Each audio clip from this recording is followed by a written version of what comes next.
Offense after the first two games, how would you assess how the defense has played so far? Developing, good at times.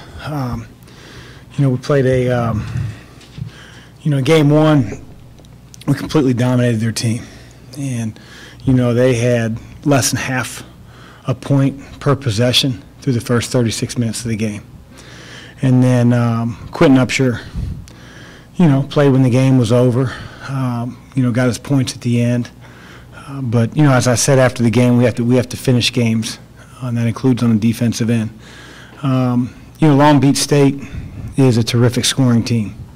They just are. They're going to attack. I thought we did a better job early. Last 8 to 10 minutes, I didn't think we're as good as the first 32 minutes or so. A lot of the shots that both Lamb and Caffey hit were what we would consider tough twos, and that's what our defense is about, forcing tough twos. You don't want to give up open rhythm threes. You don't want to give up layups, and not that we were perfect in those two categories, but the tough twos they shot, they hit some. And again, if you can force the team that you're playing into more of those type of opportunities, you give yourself a better chance to win. The difficulty is that the personnel on the other team give scholarships.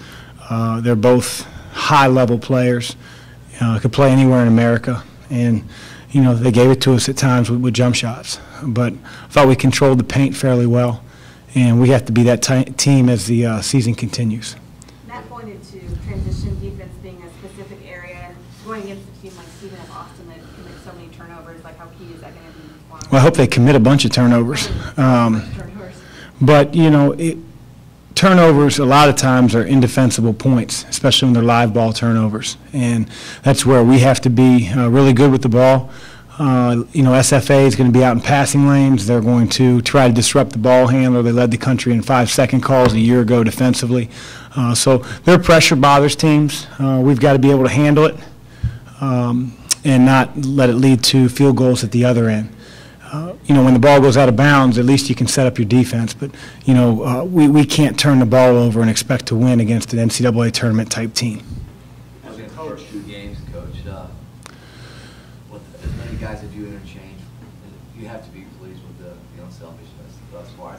I've been to both games. It's just been incredible watching these guys just play with the chemistry this early on.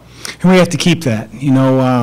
Tomorrow's going to be a different game because passes aren't going to be as easy. We won't be able to, enter the ball as easily as we'd like on the wings with the way they deny.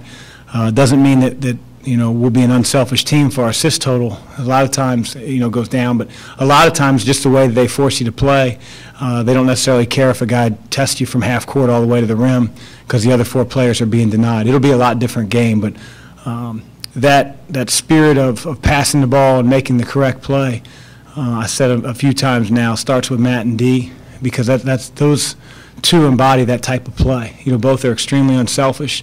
D was second in assists a year ago. Matt Stainbrook, to me, is the best low post passer in the country. When he gets doubled, he's a willing passer, and he's a very able passer. But again, if your 2 seniors are taking bad shots and don't value that part, it's hard for the younger guys to follow. You said earlier about finishing. Do you attribute the fast starts to the way this team has been practicing? Watching practices, it kind of carries over into you guys have been jumping out of the gate here quick. Well, I think our guys are excited to play. They're ready to play. And as we approach every game, nothing can change. Competition is going to get more and more difficult as teams that we play get better. Because they're practicing. We have to be that same team that takes the floor with that excitement and that hunger.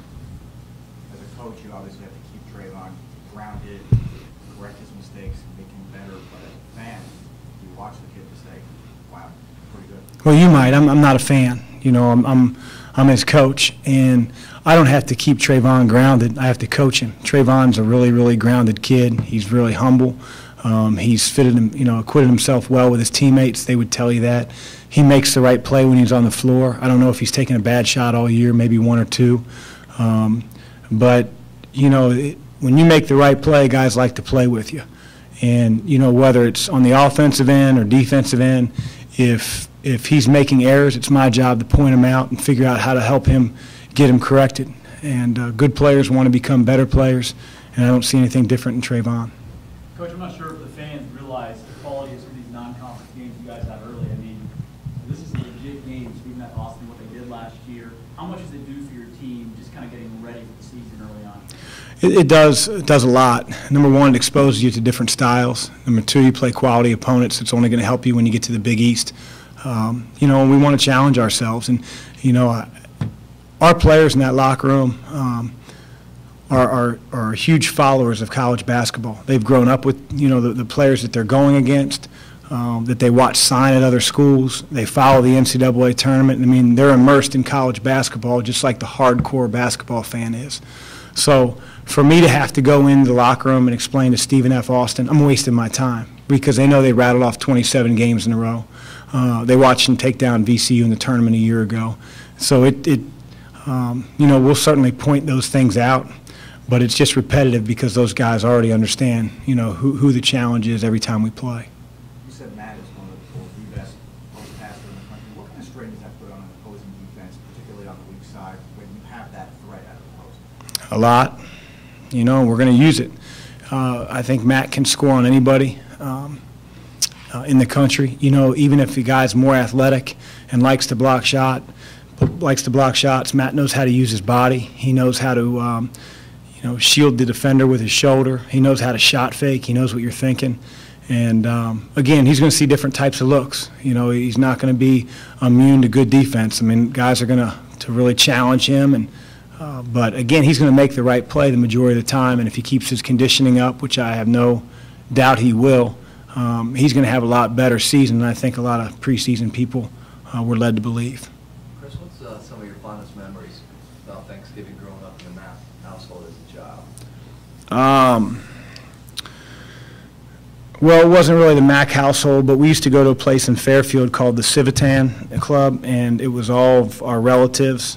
And, you know, there'd be 70, 80 people, and the adults, all the male adults used to play a game of two-hand touch football.